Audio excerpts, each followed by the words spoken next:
Neville married his childhood sweetheart Betty. On the day of their wedding, Neville couldn't contain his joy at the thought of spending the rest of his life with the girl he described as gracious, charming, and beautiful.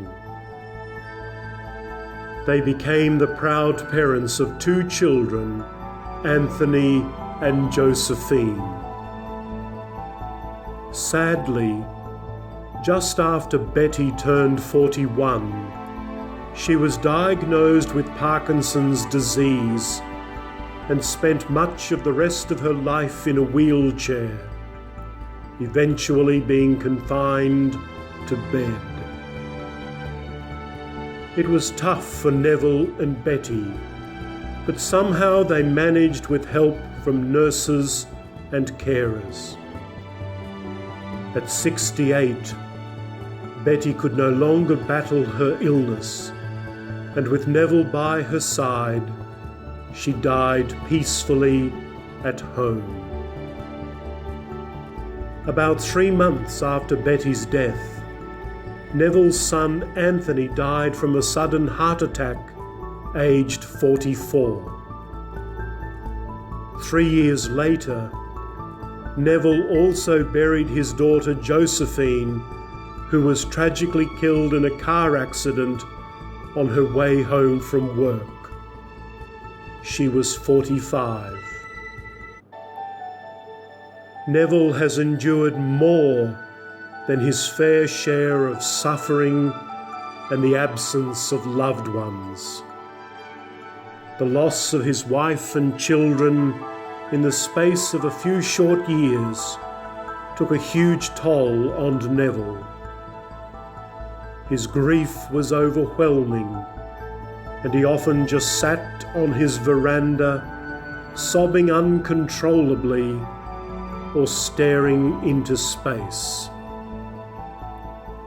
Yet somehow, with God's grace, Neville never gave up.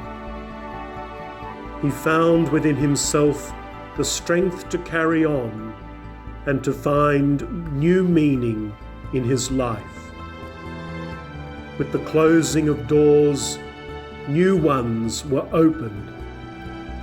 In the midst of so much absence, Neville found presence.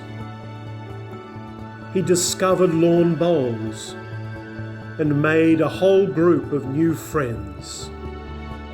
He joined the local historical society and got back into his garden. Now, as an old man, Neville lives in an aged care home. His greatest joy comes from the presence of his 4 grandchildren, who visit him regularly, take him for outings, and include him as much as possible in their lives. For all that Neville lost, he takes delight in and rejoices in what he still has: his grandchildren and many happy and precious memories. Today's gospel centers around these 2 experiences: absence and presence. Jesus tells the disciples that he's going away, knowing fully that they will feel lost and dismayed, that he will no longer be with them as before. Yet Jesus promises that he will return to them in another way, in another sense of constant presence. That promise is also given to us. We too are never abandoned or orphaned by Jesus. With what Jesus promised, a comforter, a consoler, an advocate who is with us forever, we know that the Spirit of truth will abide with us and live in us.